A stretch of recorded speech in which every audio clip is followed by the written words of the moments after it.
Hey folks, Andy, Nobles Grove Land Management, and this is part 2 of the new flatbed that I purchased in May. It's early July, just been super busy. I wanted to make this video a little bit sooner, but just wanted to show a few of the options and compare the two. There is a really in-depth video comparing an Fmax 212, which is what's on the left here, to an Fmax 216. I won't really get into that because that one is very thorough and you can look that one up. Just want to do kind of show the trailer, and then there are some interesting dimensions that I took that I really wanted to compare these two. So the Fmax 212 on the left, it's a 2018. It's the first year, I believe it's the first year for the engineered beam, which is really what Diamond C and a couple other manufacturers are known for. Two 12K axles, 30,000 pound coupler, 2 5/16 inch ball. This trailer really has, I think, pretty much no options. It's pretty much just a straightforward 2-speed jacks. It might have been an option, maybe single speed with standard, not really sure. It does have the mega ramps, which are, or whatever they call them, maybe they're called mega ramps, we'll go back and look. 40 feet in length, 16-inch wheels. I believe they're 235/75 R16 tires, I think. We'll look here in a second. Like I said, 30,000 pound coupler, and it's 2018, and it's held up okay. I'm the third owner, so I don't know what its winter exposure was here in the Rust Belt, but these trailers are a pain to power wash in the winter, and of course, if you can power wash in the winter. So I'm not going to say it's had a rough life, but it's been exposed to the elements. Like I said, just a pine deck, 40 feet in length. It's not in too terrible shape. Max ramps, that's what they're called. Okay. Oh, the hold down thingies were gone when I got it, so it's had a ratchet strap.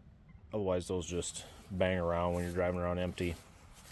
And then for the 216 that I found, luckily I found it used, so I didn't have to pay the 12 or 13% FET tax, federal excise tax. That's only paid one time. I think I mentioned that in the first video. But the options, it's got the hydraulic dove, which I was wanting, fully cleated, which was what I wanted if I was going to build a new one or buy a new one. It's got the oak deck, which I wanted because my skidder run chains on it year round. Also have an excavator. It's got steel tracks, but it does have pads on it, so it's not too hard on this trailer.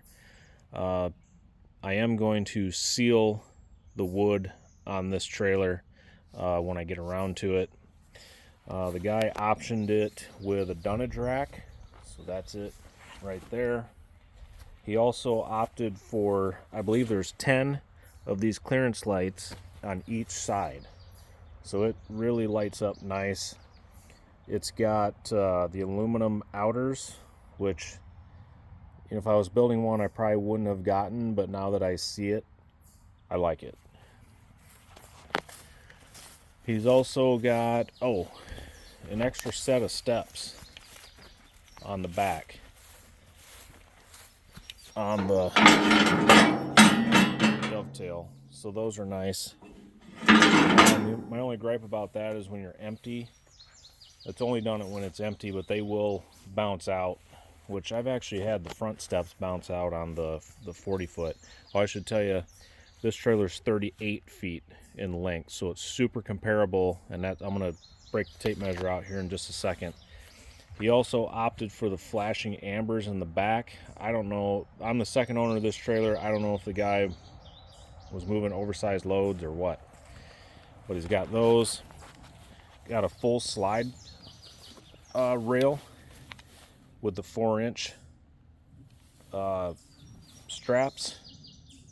I wouldn't have opted for that if I was buying it new, but I tell you what, now that I've got a trailer with it on there, just like the days when I used to run a flatbed, they're pretty nice.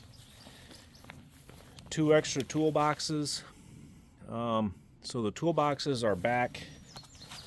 I don't know if this wasn't on here, if they would be out further. I assume so. But it's not that big a deal that they're back in there, but I did run into this the other night. So if you've got a winch up here by these toolboxes, you cannot get into the toolbox. So a little bit of planning ahead if you're gonna utilize your toolbox.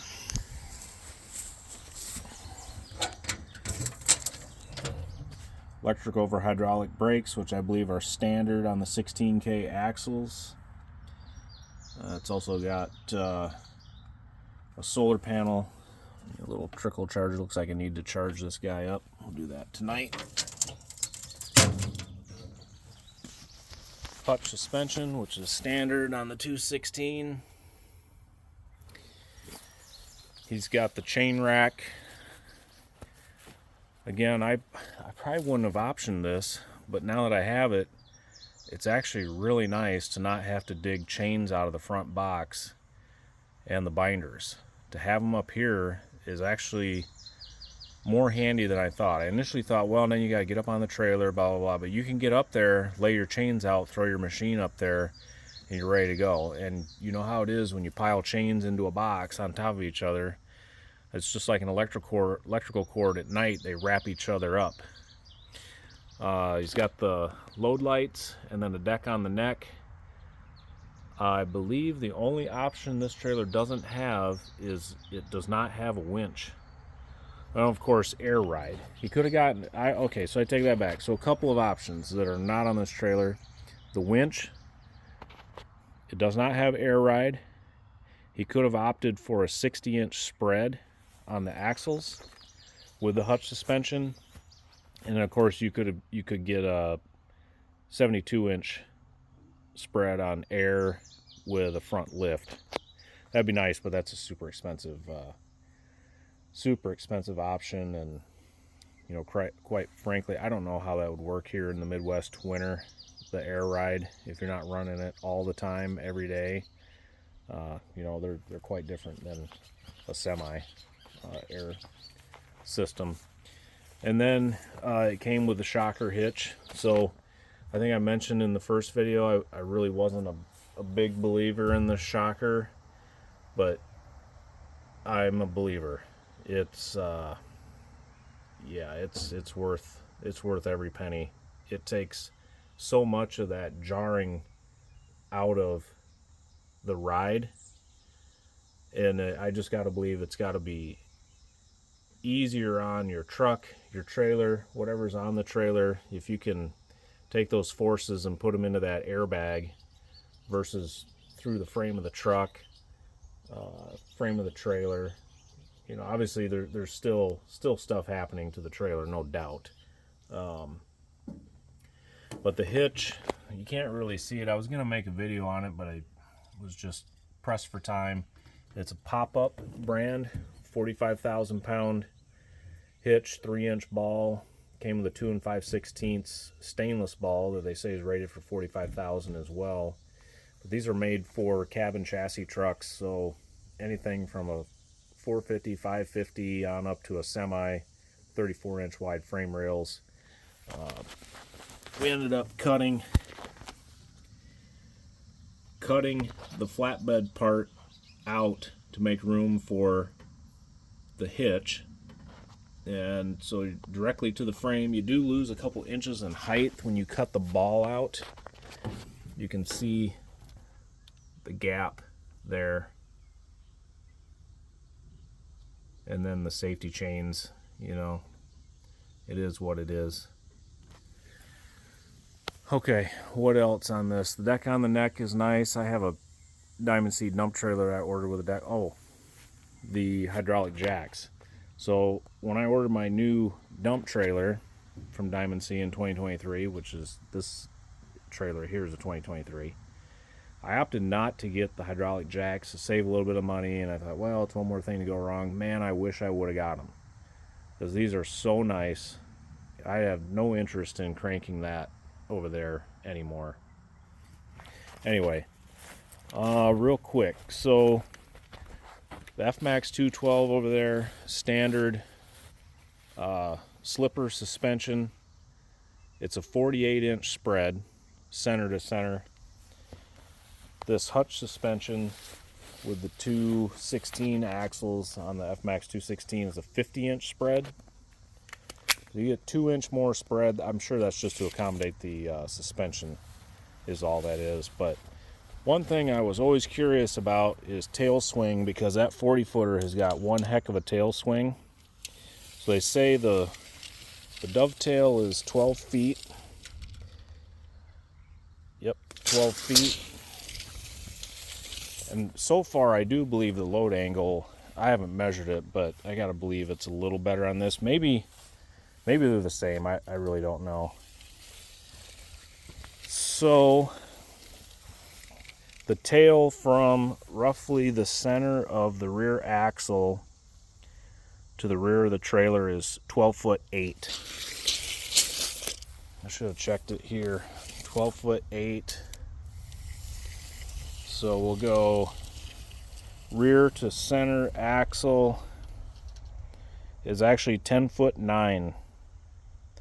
So you do have less. Now, granted, this trailer is 2 feet longer, 40 feet. So it must be 35 plus 5. And then this guy is 38 feet. So what's that? 26 and 12. Okay. But you've got, what I say, 10'9" here and 12'8". So about 2 feet shorter tail swing. I would think it shouldn't matter what trailer length you have. I would think that center of this axle to the rear on a 12-foot Dove is probably going to be the same amount of tail swing. So if you're getting into some stuff that's really tight, tail swing, you're turning super tight, tail swing matters. All right, so let's see from the front of the deck to the center of the forward axle on the 40-footer is 23.7.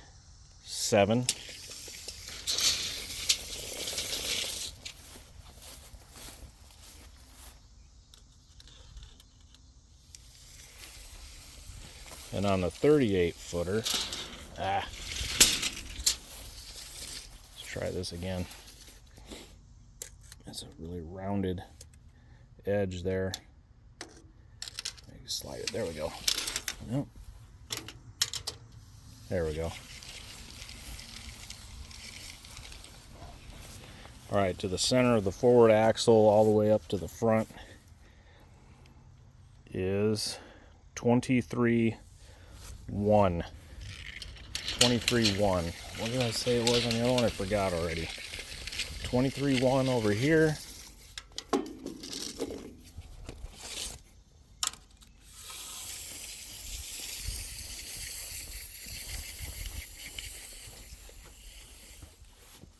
$23.7. Okay, so 6 inch, so 2 feet overall in length difference between the 40-foot Fmax 212 and the 38-foot Fmax 216.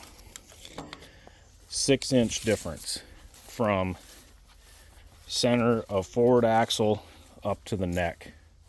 This one's 6 inches longer. So there's, why I point this out is because I've never felt like, unless you're hauling logs or some kind of material, when it comes to equipment, I've always felt that this part of the trailer, there's not much that gets used for equipment loading back here. Everything's going to be pushed up that way. Unless you have something real heavy and you got a lot of tongue weight. This, for me, in my experience, this here really never got used. This, on the other hand, especially having a deck on the neck, you know, that's probably, I don't know what those weigh, 500 pounds maybe, of tongue weight. That little 2 inch extra spread I think this is going to be more usable for equipment. They say you can haul 10,000 on this evenly distributed. So obviously I could haul two 10,000 pound or 12,000 pound skid steers on here. I could put one up there. It doesn't have to be all the way up to the front, but I could have one back here facing backward with the mulcher, and the mulcher hanging out clear back here. I guess you could do that back here or over here. It just, I don't know. It's going to be a learning curve, because I just feel that this is much more useful area than this over here, especially if, you know, these ramps, you got to be forward of here in order to close these ramps up. So anyhow, if somebody knows, you tell me, because this is the first hydraulic dove trailer I've ever owned, and it's I would just say it's worth the money to get into it. Okay, so what else? Oh, one thing I did notice, and I don't know, this channel, so on the Fmax 212 2018 era, is 2 inches wide. And it's still 2 inches wide on this one. It just seems like when I chain down a piece of equipment, I can see in my mirror this channel bowing in from the chains. I don't notice it on this one, so I don't know if this one is thicker. It's 6 inches. They're both 6 inches by 2. I don't know if inside that channel, you know, if that guy's thicker or if this one's on 12 inch. I didn't even look. Is this guy on 12 inch on centers? Yeah, it is. So that's another option. So that's probably why. Because this one is 12 inch on center cross members. This one's going to be 16. Guarantee it. Yep. 16 inch. That's why. That's why this won't bow in when you tighten stuff down, and this one will. All right. So big difference. The coupler square, I believe that's 4.5 inch, where you've got the round. Oh, one thing I did notice, so I don't know if this was, if the trailer came this way, but it shows that it came with two 1575 R17 5 tires. It even has it on the this guy here. I don't know if the previous owner upgraded or if they sent the wrong tires, because this has 235 75 R17 5s. So a heavier, a little bit wider, is a hair taller tire. So anyway, I've hauled a few loads on it so far. I really like it. It is very heavy. The sticker up there says it weighs 11,660 pounds. I figured with chains, binders, ratchet straps, it's probably 12,100 pounds empty. This Fmax 212 obviously doesn't have a deck on the neck. I think its lightweight shows, can't really see it, but it's 8150. So with rigging, it was probably around 8500. So this trailer, even being 2 feet shorter with all the options, with the full cleated hydraulic dove, with the oak floor, the deck on the neck, it's stout. It is heavy. And I noticed running the excavator on it, it's a 10-ton class, but it actually weighs 11 tons, so 22,000. Loading it on the 212 and the 216 is quite different. There's a lot more flexing and moving around and not as stable on the 212 versus coming up here on the 216. Of course, those 12 inch on center cross members, the more dense oak floor, the heavier frame, the heavier axles, it all contributes to that. And honestly, on the 212, I know they're an Fmax 212 derated to 25.9 GVW. Honestly, I think is a 30,000 pound, 15 ton gooseneck. But with the excavator on it, I could not get. Well, first of all, it was over 30,000 when I scaled it. So I'm overweight on the coupler. The coupler is a 30,000 pound coupler. The gooseneck 2 5/16 ball and hitch on the flatbed was rated for 30,000. It was overweight. And I was overweight by, I think, 600 pounds total. So around, I think it was 700. So about 350 pounds each axle was overweight for a total of 700 over on the group. So it was 24/7. And I know some people just, whatever, just haul it. Well, I'm not just a whatever. So risk management is a big part of running my business. And this one is, yes, it's a lot of money, but it's an easy one to fix as far as getting more margin in your equipment. That's why I went with the hitch. And this trailer has extra capacity. There's extra margin. Believe it or not, they do set up portable scales around here. There are other scales that you got to go across if you're on the interstate or even a state highway. It's just not worth the risk. The brakes by themselves, having electric drum versus electric over hydraulic disc so far, and maybe these brakes on this trailer are getting a little weak. I had them redone 5 years ago. They're probably due. Well, I know they're due.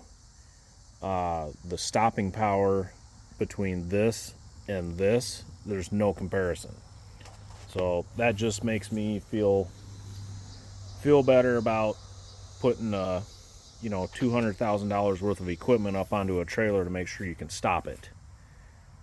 Plus the risk to the general public. I mean, kind of getting off on a tangent on a soapbox, but to be a cheap ass and not use the right equipment, aside from all the legal stuff, these trailers are expensive enough, and they're nice and they're capable, but why would you want to just run it into the ground? You go out and spend $30,000 on a brand new trailer and then just destroy it because you overloaded it all the time. Sure, it'll take it for now, but anyway, rant over. So I do have this trailer up for sale. Haven't really gotten any bites on it, probably asking too much, but I'm honestly just leaning towards just keeping it. Just run it in the winter. If I have to move the excavator, I'll put it on the 216 and just power wash, or I'm just not going to run the excavator in salt-filled roads. It's going to have to be dry. But I can legally haul the skidder on this 212, though the chains do kind of tear up the floor a little bit. That'd be easy. I got a couple boards to replace. I could screw down some plywood. Skid steer and most of all the attachments, I'm underweight on this. If I do keep it, I'm going to do the brakes again, and I'm going to get a shocker hitch for it, because I couldn't stand to go back to just this. I know that sounds elitist, but it is absolutely night and day going from no shocker hitch, or just some kind of hitch. Gen Y makes a good one, I guess, but I'm really pleased with that one. So anyway, I think that pretty much covers it. Got a little bit of rant about the legal stuff and weight. That's just me. You guys do what you want. Do what you think is right for you. But anyway, catch you on the next one.